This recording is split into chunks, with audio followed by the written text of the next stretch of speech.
बिस्मिल्लाहिर्रहमानिर्रहीम। अस्सलाम वालेकुम। तो स्टूडेंट्स, आज हम आज सेलुलर लाइफ के 100 मोस्ट इंपोर्टेंट एमसीक्यूज करने वाले हैं एमडी गेट नम्स और नीट के लिए। तो चलिए वीडियो को स्टार्ट करते हैं। तो पहला एमसीक्यूज में ये कहा जा रहा है कि आज सेलुलर लाइफ इंक्लूड, यानी जो आज सेलुलर लाइफ है वो किसमें इंक्लूड है। आपको पता है कि आज सेलुलर लाइफ के अंदर हम वायरस की स्टडी करते हैं, तो ये इसके अंदर क्या है, इंक्लूड है। तो वायरस क्या होता है, जिसके अंदर लेक ऑफ सेलुलर ऑर्गेनाइजेशन, यानी उसके अंदर ना माइटोकॉन्ड्रिया हो ना गोल्जी बॉडी हो, कुछ भी ऑर्गेनेल जो सेल के अंदर होती है वो मौजूद नहीं होती। इस वजह से हम उसे क्या बोलते हैं कि ये आसेलुलर है। क्यों आसेलुलर? क्योंकि उसके अंदर ना माइटोकॉन्ड्रिया ना गोल्जी बॉडी ना लाइसोसोम, जितनी भी सेल के अंदर ऑर्गेनेल्स हैं वो अगर किसी के अंदर मौजूद ना हो तो सिंपल आप उसे वायरस। अब वायरस जो है वो अभी तक एक मिडल लाइन पे लाई कर रहा है। वायरस लिविंग भी है और वायरस नॉन लिविंग भी है। अभी तक साइंटिस्ट इसके ऊपर रिसर्च कर रहे हैं, तो इस वजह से हमने वायरस को क्या रखा हुआ है, वायरस को हमने एक मिडल लाइन पर रखा हुआ है कि जो वायरस है उसके अंदर लिविंग भी है और जो वायरस है वो आप लोगों का क्या है, नॉन लिविंग भी है। तो दोनों करेक्टर है, दोनों करेक्टर है, तो ये चीज याद रखिएगा। तो इस वजह से साइंटिस्ट ने बोला है कि वायरस क्या है, एक मिडल लाइन पे रख दिया गया है। क्लियर है? हाउ डिस्कवर्ड वायरस फर्स्ट, सबसे पहले वायरस को किसने डिस्कवर किया, आपने ये बताना है। तो वायरस को सबसे पहले मैंने आपको बताया था, डिस्कस किया था, वो किया था डेमिचेरी लेवेनोस्काई। लेवेनोस्काई ने क्या किया था, डिस्कवर किया था। ये थोड़े नाम है हार्ड पर आपको समझने पड़ेंगे, पर एक्सप्लेनेशन में अगर देखें तो एवानोस्काई ने डिस्कवर किया था तंबाकू मोज़ेक वायरस को 1892 में। ये भी चीज मैं आपको बता दी थी मैंने। तो सबसे पहले जो वायरस को फर्स्ट डिस्कवर किया था वो किया था डेमिट्री लेवेनोस्काई ने किया था। सही है, ये चीज आपने याद रखनी है। उसके बाद हमारे पास है, अगर एमसीक्यूज नंबर 3 की तरफ चलें तो यहाँ पर कहा जा रहा है द स्टडी ऑफ वायरस, यानी कि वायरस की स्टडी को क्या बोलते हैं। ये मैंने आपको बताया था जब मैं आपको सेलुलर लाइफ वन शॉट पढ़ाई थी कि स्टडी ऑफ वायरस, उसे सिंप्लीफाई अब वायरोलॉजी कहते हैं। क्या बोलते हैं? वायरोलॉजी। क्योंकि वायरोलॉजी एक ब्रांच है, बायोलॉजी की ब्रांच है, जहां पर आप स्टडी करते हैं किसके बारे में, वायरसेस के बारे में। वायरस आर, अब वायरस क्या है, तो याद रखिएगा वायरस एक ऑब्लिगेट एंड इंट्रासेलुलर क्या है, इंट्रासेलुलर पैरासाइट, ऑब्लिगेट और इंट्रासेलुलर। क्यों? इस वजह से क्योंकि वायरस रिप्रोड्यूस करते हैं only inside the living host cell, यानी कि एक इंसान है, उस इंसान का एक तरह का लिविंग होस्ट सेल है। इस होस्ट सेल के अंदर वायरस क्या करते हैं, लाई करते हैं, तो लाई करने के बाद यहाँ से ये अपनी जनरेशन को क्या करते हैं, रिप्रोड्यूस करते हैं, यानी इंसानों का सहारा लेकर ये आगे वायरसेस, गंदे गंदे वायरसेस को बनाते हैं। तो ये चीज आपने क्या करनी है, याद रखनी है। ये इंसान के ही होस्ट सेल पर बैठ के अपनी गंदी जनरेशन को क्या करते हैं, बढ़ाते रहते हैं। ये बहुत शातिर होते हैं आप लोगों के वायरस, इंसानों पे बैठ के इंसानों को नुकसान देते हैं बहुत ज्यादा, और अपना हर जगह से वो फायदा लेते हैं, और बॉडी सेल को पता भी नहीं चल पाता कि ये कोई बाहर से सेल आया है, क्योंकि ये इंसान की स्ट्रक्चर को ही डेवलप करके आता है। कौन डेवलप करके आता है? आपका वायरस भाई, बड़ा ही शातिर होता है, मैं आपको क्या ही बताऊं। तो यहाँ पर आप लोगों ने देखना है। उसके बाद वायरस कंटेंट, वायरस के पास याद रखिएगा खुद का एक प्रोटीन कोट है and one type of nucleic acid है। किसके पास? वायरस के पास। वो जो प्रोटीन कोट है वायरस का, वो आइदर डीएनए और आरएनए से इनक्लोज्ड है, यानी कि वायरस के अंदर क्या होता है, डीएनए भी होता है और आरएनए भी होता है। उसका जो प्रोटीन कोड होता है वो डीएनए और आरएनए से क्या होता है, याद रखिएगा, इनक्लोज्ड होता है। ये मोटा मोटा कॉन्सेप्ट आपने याद रखना है। The protein code of virus, virus का हमारे पास जो प्रोटीन कोड होता है, तो सिंपल आप लोग उससे क्या बोलते हैं, वायरस के प्रोटीन कोड को आप लोग कहते हैं कैप्सिड। वायरस के प्रोटीन कोड को आप लोग क्या बोलते हैं, कैप्सिड कहते हैं। कैप्सिड क्या होता है, एक प्रोटेक्टिव वायरल जेनेटिक मटेरियल का प्रोटेक्टिव आप लोगों के पास एक कोड होता है। ये मोटे मोटे कॉन्सेप्ट आपने याद रखने हैं। उसके बाद है वायरस कंटेंट, वायरस के अंदर क्या क्या होता है ये आपने बताना है। वायरस के अंदर उसका डीएनए भी होता है और वायरस के अंदर उसका आरएनए भी होता है। कैसे? क्योंकि वायरस कंटेन करता है एक ही टाइप का न्यूक्लिक एसिड, और जब भी न्यूक्लिक एसिड नाम आ जाए तो न्यूक्लिक एसिड का मतलब ही दो चीजें होती हैं, एक डीएनए होता है और दूसरा आप लोगों के पास क्या होता है, RNA होता है। सही, ये मोटे मोटे कॉन्सेप्ट मैंने सारे आप लोगों को बता दिए। उसके बाद है कंप्लीट इन्फेक्शन वायरस पार्टिकल, यानी कि जो कंप्लीट जो हमारे पास इन्फेक्शन जो याद रखिएगा जो कि वायरस पार्टिकल है, तो सिंपल उसे क्या बोलते हैं, बहुत आसानी से वायरोन कहते हैं। वायरोन क्यों कहते हैं, क्योंकि वायरन क्या होता है, वायरस का कंप्लीट वायरस का पार्टिकल होता है। कंप्लीट वायरस के पार्टिकल्स को आप लोग क्या बोलते हैं, वायरोन कहते हैं। उसके बाद है कैप्सोमर्स आर, जो कैप्सोमर्स होते हैं वो क्या, याद रखिएगा कैप्सोमर एक तरह के प्रोटीन समिट होते हैं। याद रखना है आप लोगों ने, प्रोटीन सब यूनिट्स होते हैं, किसके सब यूनिट्स होते हैं, कैप्सिड के। क्लियर हो गया। कैप्सोमर ज्वाइन करता है, कैप्सोमर ज्वाइन होते हैं साथ में और वहां पर क्या बनाते हैं, एक कैप्सिड को बनाते हैं। सही हो गया। विच वायरल इन्फेक्ट बैक्टीरिया, वो कौन सा वायरस है जो कि बैक्टीरिया को इन्फेक्ट करता है। याद रखिएगा मैंने आपको बैक्टीरियोफेज का कंप्लीट कॉन्सेप्ट उसकी डायग्राम वीडियो के अंदर आज सेलुलर लाइफ वन शॉट के अंदर पढ़ाई हुई है। तो याद रखिएगा वो वायरस जो इन्फेक्ट करता है बैक्टीरिया को, सिंपल आप उसे बैक्टीरियोफेज कहते हैं। क्योंकि बैक्टीरियोफेज स्पेशली किसको इन्फेक्ट करता है, नुकसान पहुंचाता है बैक्टीरिया को। सही है। टबाको मोज़ेक वायरस इन्फेक्ट, आपको मैंने बताया था कि जो टबाको मोज़ेक वायरस होता है वो सबसे ज्यादा इफेक्ट किसको करता है, सही ऑप्शन आपके प्लांट्स को। ये मोटे मोटे कॉन्सेप्ट तुम्हें क्लियर है तो तुम सारे ही क्लियर हो। उसके बाद है वायरोइड्स आर कंपोज, यानी वायरोइड्स किससे कंपोज होते हैं ये तुमने बताना है भाई, ये बहुत आसान है। वायरोइड्स कंपोज होते हैं नेक्ट ऑफ RNA ओनली, किसमें, नेक्ट ऑफ RNA ओनली। सही हो गया ना मेरे बच्चे, क्योंकि वायरोइड्स क्या करते हैं, इन्फेक्शन होते हैं RNA molecule without protein code के बिना ही। क्लियर है। MCQ नंबर 30 की तरफ चले। वायरोइड्स मेनी इफेक्ट, वायरोइड सबसे ज्यादा किसको नुकसान पहुंचाते हैं, याद रखिएगा वायरोइड सबसे ज्यादा जो नुकसान पहुंचाते हैं वो प्लांट को ही पहुंचाते हैं। क्योंकि वायरोइड काज करते हैं डिजीज, किसके अंदर बीमारी है भाई, प्लांट के बड़े दुश्मन है ना ये भाई, बड़े दुश्मन है। अब अगर पायरोन्स आर मेड अप ऑफ, पायरोन्स किसके बने होते हैं, MCQ बहुत बार पास पेपर्स के अंदर आया है, बहुत बार 2021 में आया, 2023 में आया, 2019 में आया, 2016 में आया। ये MCQ बहुत ज्यादा आता है। ये पायरोन्स आर मेड अप ऑफ, याद रखिएगा प्रोटीन ओनली। क्यों पायरोन्स, क्योंकि पायरोन्स इन्फेक्शन प्रोटीन करते हैं और न्यूक्लिक एसिड को लैक करते हैं। विच disease is caused by pyrone, वो कौन सी डिजीज है, जो कौन सी बीमारी है जो किससे काज होती है, पायरोन से काज होती है। याद रखिए मेड काउ डिजीज, क्या हमारे बच्चे, made cow disease. HIV causes, HIV क्या काज करता है, एड्स, एड्स का, एड्स की फुल फॉर्म क्या है, आप लोग सबको पता होगा कि एड्स की फुल फॉर्म क्या है, क्योंकि मैंने आपको अच्छे तरीके से वीडियो के अंदर बताई हुई है। तो आप लोगों ने मुझे कमेंट सेक्शन में बताना है कि अगर आपको याद है, क्योंकि मैंने सारी चीजें आपको पढ़ाई हुई है। HIV जो काज करता है वो सिंपल आपको एड्स करता है, क्योंकि HIV डिस्ट्रॉय करता है इम्यून सिस्टम। आपको जो इम्यून सिस्टम के अंदर जो व्हाइट ब्लड सेल्स होते हैं, जैसे मैक्रोफेज हो गया, न्यूट्रोफिल हो गया, ये जो सारे जो आपके सेल्स होते हैं इनको सेल इम्यूनिटी, ये एडेप्टिव इम्यूनिटी, ये सारों को ये नुकसान पहुंचाते हैं ना। इम्यून वाले चैप्टर में पढ़ाया हुआ है ना, रगड़ा लगाया हुआ है मैम, T2 वाले पढ़ाया, तो सारे कॉन्सेप्ट को रगड़ा लग गया है हमारा। Very good, like subscribe video को शेयर करें। आपसे एक रिक्वेस्ट है कि टीच दुआ बायोलॉजी हमारा चैनल है, मैं अगर आ जाऊं, टीच दुआ बायोलॉजी, उसको लाजमी आप लोगों ने सब्सक्राइब करते जाना, इसको भी कर दीजिएगा, यहाँ पर तो आपको रगड़ा लग जाता है। अब देखें यहाँ पर, और हमारा फेसबुक पेज टीच दुआ रिजवान को फॉलो कीजिएगा, आप लोगों का बहुत ज्यादा भला होगा। तो जैसे हम आपका करें आपने हमारा करना है। टिकटॉक हर जगह इंस्टा फॉलो कर लीजिएगा। उसके बाद है HIV अटैक, HIV अटैक करता है सेल्स को, इन विच सेल, कौन से सेल को HIV इन्फेक्ट करेगा, तो मैंने आपको बताया था CD4 हेल्पर T सेल, इसको क्या पहुंचाएगा, वो नुकसान पहुंचाएगा, क्योंकि HIV इन्फेक्ट करता है हेल्पर T लिम्फोसाइट्स को। एक B लिम्फोसाइट होते हैं, एक T लिम्फोसाइट होते हैं, लेकिन ये HIV मैन्युअली जो इफेक्ट करता है वो T लिम्फोसाइट्स को करता है। क्लियर हो गया।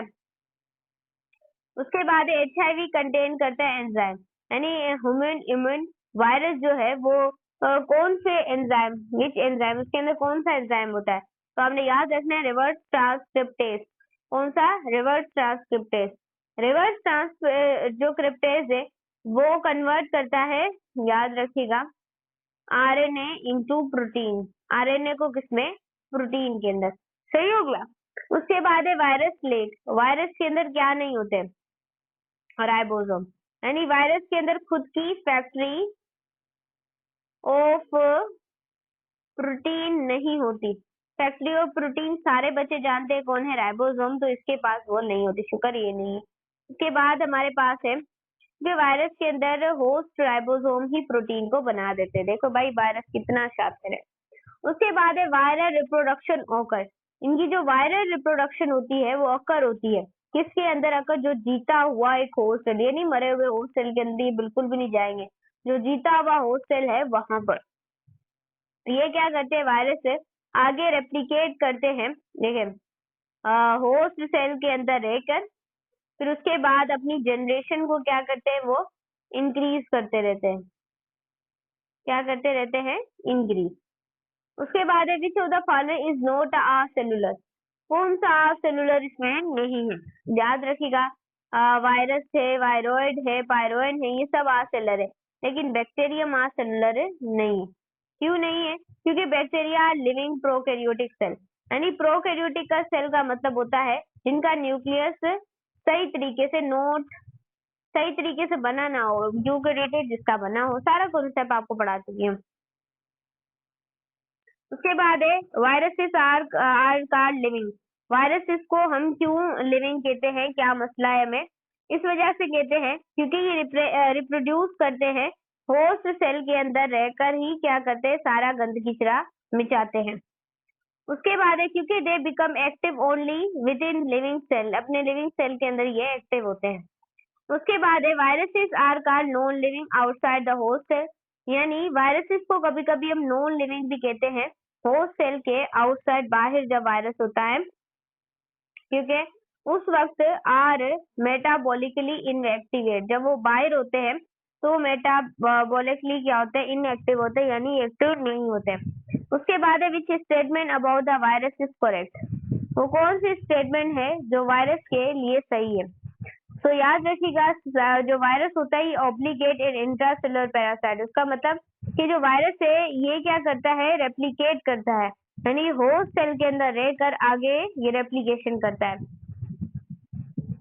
Which scientist coin in the term of virus.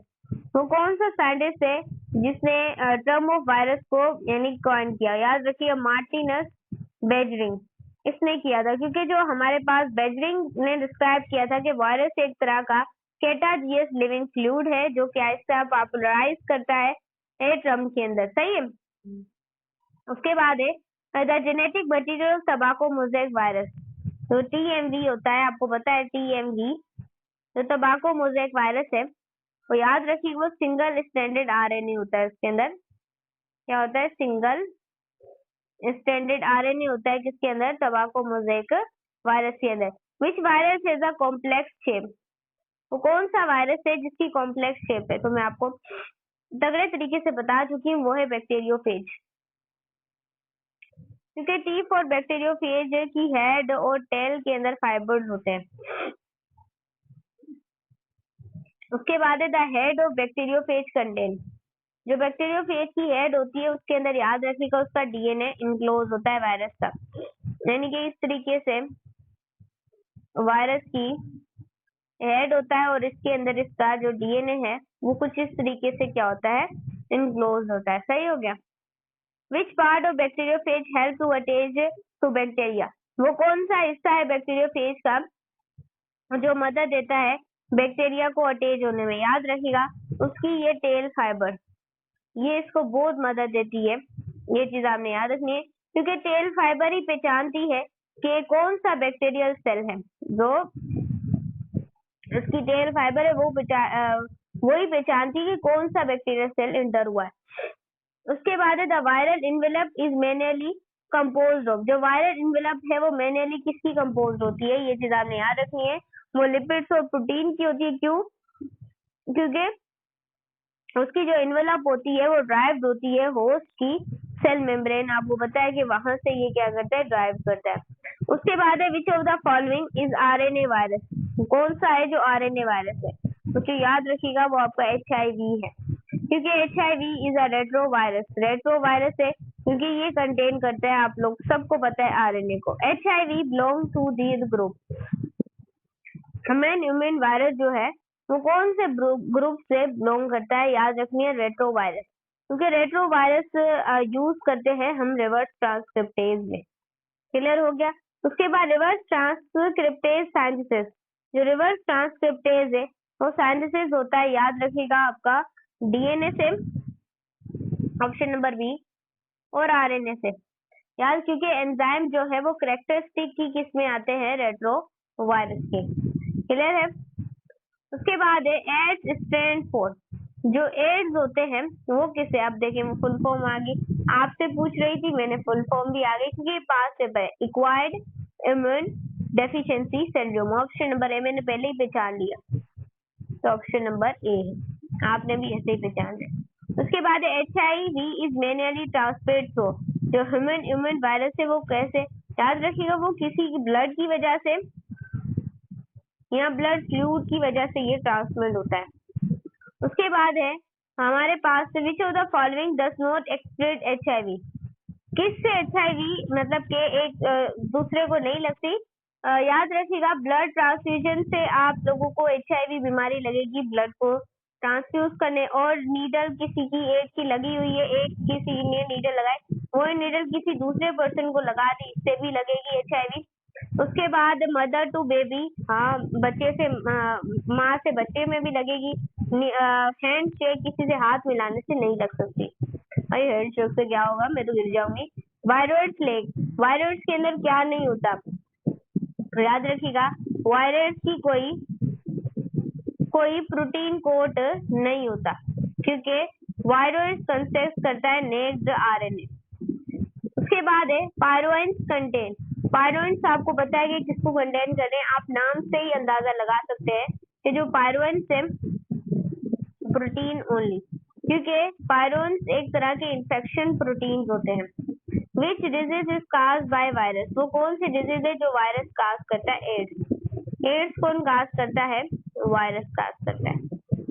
Potato spindle tuber disease is caused by, ये बहुत MCQs आता है कि पोटैटो स्पाइंडल ट्यूबर डिजीज जो है वो कौन काज करता है, वो काज करता है वायरोइड। क्यों वायरोइड, क्योंकि वो क्लासिक वायरोइड जो डिजीज प्लांट होती है, सही है। Which disease is cause by prions in human, यानी ह्यूमन इंसानों के अंदर वायरस कौन सी डिजीज का, पायरोइन्स कौन सी डिजीज काज करते हैं, आपने याद रखना है क्रूटस फेल्डट जैकब डिजीज, ये जैकब डिजीज, वो नहीं जैकब गाना मत आप लोग याद कर लीजिएगा, क्योंकि ये फेटल न्यूरो डिजेनरेटिव, बहुत बेकार ये डिजीज है, सही है। उसके बाद है viruses can not grow, viruses कहाँ पर ग्रो नहीं हो सकते, आर्टिफिशियल, अगर कोई आर्टिफिशियल हो जो हाथ से बनाई हुई न्यूट्रिएंट मीडिया हो, वहां पर तो वायरस बिल्कुल भी अपनी जनरेशन को रिप्रोड्यूस नहीं कर सकते। उसके बाद है the branch of biology dealing with virus, वो कौन सी ब्रांच है बायोलॉजी की जो कि वायरस को डील करती है, दिस इज कॉल्ड वायरोलॉजी, उसे वायरोलॉजी कहते हैं। Which structure protect viral nucleic acid, कौन सी स्ट्रक्चर है जो कि प्रोटेक्ट करती है वायरल न्यूक्लिक एसिड को, सिंपल आप उसे कैप्सिड कहते हैं। Virus is reproduce by, viruses कैसे रिप्रोड्यूस होते हैं, याद रखिएगा जब रेप्लिकेशन होती है inside the host cell. Viruses जो होस्ट सेल में आपको पता है मशीनरी का काम करते हैं और एक रेप्लिकेशन का। Which one is the cellular infection agent without nucleic acid, यानी कि न्यूक्लिक एसिड के बिना ही कोई इन्फेक्शन सेलुलर इन्फेक्शन एजेंट है, वो बच्चों आपको पता है कि पायरोइन्स होगा। Which of the following has the simplest structure, सबसे सिंपलेस्ट स्ट्रक्चर जिसकी है वो भी वायरोइड की है, क्योंकि वायरोइड में स्मॉलर सर्कुलर RNA होता है और मॉलिक्यूल में विदाउट में प्रोटीन कोड भी नहीं होता। The infective stage of virus outside the host cell, जो कि सबसे ज्यादा इन्फेक्टिव स्टेज होती है वायरस की होस्ट सेल के बाहर, तो वो याद रखना है वो वायरल, क्योंकि वायरल कंप्लीट जो होते हैं वो इन्फेक्शन वायरस पार्टिकल होते हैं। Which statement is correct about acellular life? कौन सी स्टेटमेंट जो है वो बिल्कुल सही है आर सेलुलर लाइफ के लिए? तो आपने याद रखना है वो होती है कि they require to cells replication and propagation. Which of the following is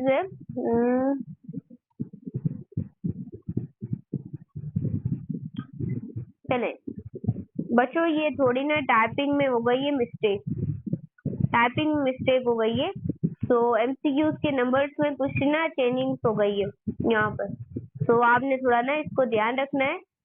ये लगता है टाइपिंग करने में मिस्टेक हो गई है, कुछ एमसीक्यूज के जो इसमें ऑप्शंस को मिस कर दिया गया है और गलत नंबरिंग दे दी गई है, तो आपने इसको देख लेना है। हाँ जी, जो इम्पोर्टेंट एमसीक्यूज है वो यही है। Which of the following is an obligate and intracellular parasite? कौन सा ऑब्लिगेट है और कौन सा और इंट्रासेलुलर पैरासाइट है? याद रखिएगा बच्चों, वो वायरस ही है, सिंपल आपको पता ही है, क्योंकि वायरस जो है वो रिप्रोड्यूस करता है किसके अंदर, एक लिविंग होस्ट सेल है उसके अंदर, वो क्या करेगा, रिप्रोड्यूस करेगा ना, आगे बच्चे पैदा करेगा। Which viral disease affect the liver? वो कौन सी जो वायरल डिजीज है जो कि लिवर को नुकसान पहुंचाती है, वो होती है हेपाटाइटिस बी, जिसे आप साई कहते हैं, हेपाटाइटिस बी। फिर उसके बाद है which disease is caused by the influenza virus? वो कौन सी डिजीज है जो काज करती है इन्फ्लुएंजा वायरस? तो याद रखिएगा वो इन्फ्लुएंजा ही होती है, राइट ऑप्शन ही है बी। ये जो इन्फ्लुएंजा वायरस वो सीजनल फ्लू को एक तरह का काज करता है। विच वायरस काज आर रेबीज? वो कौन सा वायरस है जो रेबीज? बच्चों नाम से ही कोई कोई बायोलॉजी टर्म आपको कॉन्सेप्ट दे देते हैं, जैसे कि आपके पास हो गया रेबीज वायरस। उसके बाद है which disease is cause by polio virus? वो मतलब कि वो कौन सी बीमारी है जो काज होती है पोलियो वायरस से? बच्चों सिंपल है, पोलियो वायरस से पोलियो ही काज होगी, क्योंकि पोलियो वायरस डैमेज करता है एक आपके मोटर, एक सेंसरी न्यूरॉन होते हैं, एक मोटर न्यूरॉन और इंटर न्यूरॉन। तो आपका जो पोलियो वायरस है वो सीधी तरीके से ही डैमेज कर देता है आपके न्यूरॉन को, और न्यूरॉन के डैमेज होने की वजह से एक काज है पैरालाइसिस, तो पैरालाइसिस काज हो जाती है। हमारी एक टीचर थी जो हमें पढ़ाती थी, मुझे उसने पढ़ाया था नर्सरी से, उसने मुझे पढ़ाया था 5 तक। मैम टीचर हो गई है, काफी पुरानी बात है, तो मुझे पढ़ाती थी। वो 2 बार वो पैरालाइज हो गई थी, उसके बाद भी अल्लाह ताला ने, उसकी एज थी माशाल्लाह, अभी तो उसकी शादी भी हो गई है, लेकिन उसे 2 बार क्या हुआ है, वो पैरालाइज हुई है 2 बार, और उसी पैरालाइज के बाद वो दोबारा से अपनी उसकी जिंदगी डेवलप भी हो गई। अल्लाह ताला ने उसे उसकी जिंदगी को बढ़ाया, क्योंकि अल्लाह ताला जिसे चाहे उसे मतलब कि मौत देता है, और जिसे चाहे उसे दोबारा जिंदगी देता है। तो इससे बचता तो कोई नहीं है, पर वो ज्यादातर बच गई थी हमारी मिस। तो याद रखिएगा वायरल जीनम इज इनक्लोज्ड, याद रखिएगा जो वायरल जीनम है वो इनक्लोज्ड होता है किसके अंदर, कैप्सिड के अंदर। कैप्सिड प्रोटेक्ट करता है आपका जो वायरस से, वायरस जाएगा होस्ट सेल के अंदर और वहां पर करेगा रिप्रोड्यूस, लेकिन उसके ऊपर जो उसके अंदर प्रोटेक्टिव लेयर होती है उसे आप कैप्सिड कहते हैं। अब कैप्सिड का काम है कि ये डीएनए और आरएनए दोनों को अपने हेड के अंदर प्रोटेक्ट करके रखेगा, सही है। Virus can be cultured, virus जो है वो किस तरीके से कल्चर्ड होते हैं? लिविंग सेल ओनली, जो लिविंग सेल होता है उससे कल्चर होते हैं, क्योंकि वायरस जो है वो रिक्वायर करता है लिविंग सेल में मल्टीप्लीकेशन को। विच of the following has a protein code? इसमें से बताना है वो प्रोटीन कोड किसमें पास होता है, तो वो वायरस के पास होता है, क्योंकि जो वायरॉइड्स होते हैं वो रिस्पॉन्सिबल होते हैं डिजीज, आपको पता है कि वो जो सारी बीमारियां फैलाते हैं वो एक ही के अंदर फैलाते हैं, वो होता है प्लांट्स के अंदर ये सारी बीमारियों को फैलाते हैं। जैसे रिड्यूस द क्रॉप यील्ड, जो सब फसलें हैं उनको सही तरीके से उगने नहीं देते। याद रखिएगा which infection agent is made only by abnormal protein, यानी कि वो कौन सा इन्फेक्शन एजेंट है जो मेड होता है सिर्फ एबनॉर्मल प्रोटीन से। तो आप लोग सबको पता है, इतनी देर से हम पढ़ ही रहे, वो होता है पायरोन। क्योंकि पायरोन के अंदर आपको पता है आपका डीएनए भी होता है और आरएनए भी होता है। उसके बाद शेप ऑफ टीएमवी। टीएमवी की शेप तम्बाकू मोज़ेक वायरस की शेप याद रखिएगा, हेलिकल और रोड शेप होती है। विच वायरस हैज आइसोहाइड्रल शेप। आइसोहाइड्रल शेप किसकी होती है, मैं आपको बार बार बताया था, सारी शेप्स बताई थी मैंने। आप लोग देख सकते हैं वन शॉट, हर एक चीज आप लोगों को मैंने बताई थी कि जो आइसोहाइड्रल जो शेप वाला वायरस होता है वो आपके पास क्या होता है, एडिनो वायरस। तो एडिनो वायरस ही होता है जो आइसोहाइड्रल होता है, इसका capsid. Which part of HIV attach the host cell. तो कौन सा पार्ट है HIV का जो अटैच होता है होस्ट सेल के साथ, तो याद रखिएगा इन्वेलप ग्लाइकोप्रोटीन। जो ग्लाइकोप्रोटीन की इन्वेलप होती है वो अटैच करवाती है HIV को होस्ट सेल के साथ। जैसे ग्लाइकोप्रोटीन के बेड हो गए CD4 रिसेप्टर जो कि इस तरीके से होस्ट सेल के ऊपर लगे होते हैं, सही, इससे ग्लाइकोप्रोटीन आकर बेंड होते हैं। उसके बाद HIV बिलोंग करता है कौन सी फैमिली ऑफ वायरस से, यानी कि ह्यूमन इम्यून वायरस जो है वो कौन सी फैमिली से क्या करता है, बिलोंग करता है। तो HIV याद रखिएगा फैमिली है उसकी रेट्रो वायरस। रेट्रो वायरस जो फैमिली है उससे ये बिलोंग करता है, क्योंकि आपको पता है कि जो HIV है इम्यून वायरस जो है उसे आप क्लासिफाई करते हैं एज अ रेट्रो वायरस। सही हो गया। उसके बाद है which infection agent in simplest in the structure. कौन सा इन्फेक्शन एजेंट है जो कि स्ट्रक्चर के अंदर सिंपलेस्ट है, वो याद रखिएगा, वो आपके पास है prion. Virus are considered living. Virus को क्यों लिविंग कंसिडर किया जाता है, ये आपने बताना है। इस वजह से कंसिडर किया जाता है लिविंग क्योंकि जो रिप्रोड्यूस करते हैं inside the host cell. Host cell के अंदर क्या करते हैं, ये रिप्रोड्यूस करते हैं। उसके बाद है which disease is caused by human immuno deficiency virus. यानी कि इसमें से आपको वो बताना है जो कि ह्यूमन इम्यूनो डिफिशिएंसी वायरस से काज होती है, याद रखिएगा वो आपकी होती है एड्स। ये चीज आपने, क्योंकि HIV वीकनेस हो जाती है जब आपके इम्यून सिस्टम के अंदर बहुत ज्यादा वीकनेस हो जाती है लीडिंग एड्स की वजह से, तो वहां पर याद रखिएगा एड्स बीमारी आपको होती है। उसके बाद है विच वायरस इन्फेक्ट द बैक्टीरिया। वो कौन सा वायरस है जो बैक्टीरिया को इन्फेक्ट करता है, आपको पता है दिस इज कार्निवर बैक्टीरियोफेज, बार बार बताया है, क्योंकि बैक्टीरियोफेज ही है जो आपका जो बैक्टीरिया होते हैं, एक्सप्लेनेशन में आप लोग देख सकते हैं, इनको क्या करता है, इफेक्ट करता है। ये एक्सप्लेनेशन में साथ में इस वजह से लिखती हूँ ताकि जब आप अपना MD गेट खोले, बाद में मैं आपको PDF व्हाट्सएप चैनल के अंदर सेंड कर दूंगी, तो आप सारी डिटेल के साथ MCQs पढ़ सके। क्योंकि अगर MCQs होगा तो आपको राइट ऑप्शन याद नहीं रहेगा, आपको भूले होंगे, क्योंकि थोड़ा थोड़ा कॉन्सेप्ट ना MD गेट के करीब में स्टूडेंट्स को याद नहीं रहता। तो इस वजह से मैंने आपकी मजबूरी समझते हुए मैंने एक्सप्लेनेशन भी लिखी है, ताकि आपको राइट ऑप्शन के साथ साथ एक्सप्लेनेशन का पता हो कि ये ऐसे क्यों है। उसके बाद अगर हम चले which one is not a viral disease, इसमें से बताना है कि जो वायरल डिजीज नहीं है। वैसे देखिए मीजल्स हो गया, रेबीज हो गया, पोलियो, ये सारी वायरल डिजीज, लेकिन टाइफाइड वायरल डिजीज नहीं है, क्योंकि टाइफाइड को काज करता है सैल्मोनेला टाइफी बैक्टीरियम, यानी कि एक तरह का बैक्टीरियम होता है, वायरस नहीं काज करा। वायरस मीजल्स को, रेबीज को और पोलियो को काज करा है, लेकिन जो आप लोगों के पास टाइफाइड है, टाइफाइड का ये ना पूछा जाता है कि कौन सा जो बैक्टीरियम है वो इन्फेक्ट करता है, तो आपके सामने मैंने लिख दिया है सल्मोनली टाइफी जो बैक्टीरिया है वो इस बीमारी को क्या करता है, काज करता है। सही हो गया। ये सारे कॉन्सेप्ट आपको पता होने चाहिए जो कि मैंने आपको बता दिए हैं।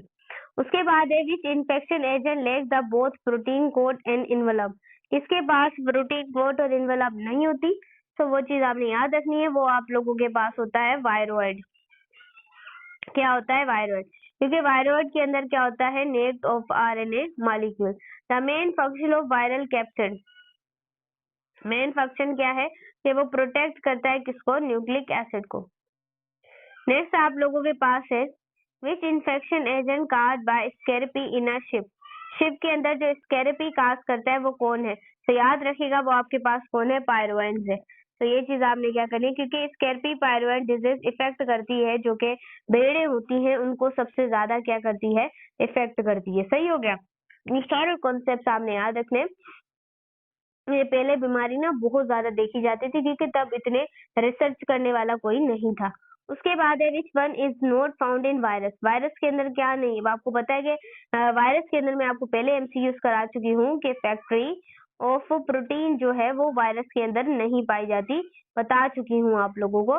तो राइबोसोम, क्योंकि वायरस डिपेंड करते हैं होस्ट के राइबोसोम, यानी कि जो होस्ट के राइबोसोम है वायरस सिर्फ उस पर डिपेंड करेंगे और उसी से ही वो क्या करेंगे, प्रोटीन की क्या करेंगे, सिंथेसिस करेंगे। The ability of virus to multiply depends on, यानी कि वो एबिलिटी जो वायरस की होती है वो मल्टीप्लाई करता है और डिपेंड करता है। तो याद रखिएगा वो आपके पास क्या होता है, लिविंग होस्ट सेल। वो आपके पास क्या होता है, लिविंग होस्ट सेल। क्योंकि वायरस कैन रेप्लिकेट विदाउट, अगर होस्ट सेल ही ना हो तो वायरस आगे रेप्लिकेट भी नहीं कर पाएगा। Which statement is true regarding the cellular life? वो कौन सी स्टेटमेंट है जो इसमें बिल्कुल सही है? ये ना ध्यान से सुनिएगा, ये एमसीक्यूज बहुत ज्यादा आता है। ये वो कौन सी स्टेटमेंट है जो कि सही है? सेलुलर लाइफ का मतलब बता चुकी हूँ, जिसके अंदर सेल की ऑर्गेनिज्म प्रेजेंट ना हो। तो याद रखिएगा कि इसमें से the post complete cellular no virus cellular life के अंदर ऐसा तो बिल्कुल भी नहीं होता ना। उसके बाद दे हैव इंडिपेंडेंट, नो भाई इंडिपेंडेंट नहीं मेटाबॉलिज्म, इसलिए ये भी गलत है। उसके बाद दे रिप्रोड्यूस, माइटोसिस तो इंसानों का होता है ना भाई। देखो भाई, जब इंसानों के अंदर सेल डिवीजन हो रही होती है तो उसके अमल के अंदर हमारे पास मेयोसिस भी होती है। जी हाँ जी, मेरे बच्चे होती है। उसके उसके अंदर माइटोसिस भी होती है। जी मैम, उसके अंदर माइटोसिस भी होगी, मियोसिस भी होगी। ये सारे अमल एक इंसान के अंदर हो रहे होते हैं। वायरस एक इंसान है बिल्कुल भी नहीं, हमारे होस्ट सेल के ऊपर बैठ के अपनी भाई अंदर से रिप्रोड्यूस करता रहता है। तो ये तो भाई नहीं हो सकता, ये तो सरासर एमसीक्यूज गलत है। उसके बाद यहाँ पर थर्ड ऑप्शन को देखें, दे लेक सेल, बिल्कुल सही है। इसके अंदर हमारे जैसी organelles, mitochondria, Golgi body, lysosome, सारे जो ऑर्गेनिज्म है, पेरोक्सिसोम, ग्लाइकोसोम, ये मौजूद नहीं होते हैं। ये डिपेंड करता है होस्ट की प्रोपगेशन। क्या ये ऑप्शन सही है? जी हाँ मैम, आपने रगड़ा लगा दिया, यही ऑप्शन बिल्कुल परफेक्ट है। इसके लिए पागल के लिए यही ऑप्शन सही है, बिल्कुल सही है। तो फ्रेंड्स, आपने वीडियो को लाइक करना है, चैनल को सब्सक्राइब करना है और टीच युवा बायोलॉजी चैनल को सब्सक्राइब, फेसबुक पेज को ज्वाइन करना है, लिंक डिस्क्रिप्शन में, टिकटॉक, इंस्टा सब के ऊपर हमें फॉलो करना है। बाय बाय मेरे बच्चे, मिलेंगे नेक्स्ट वीडियो।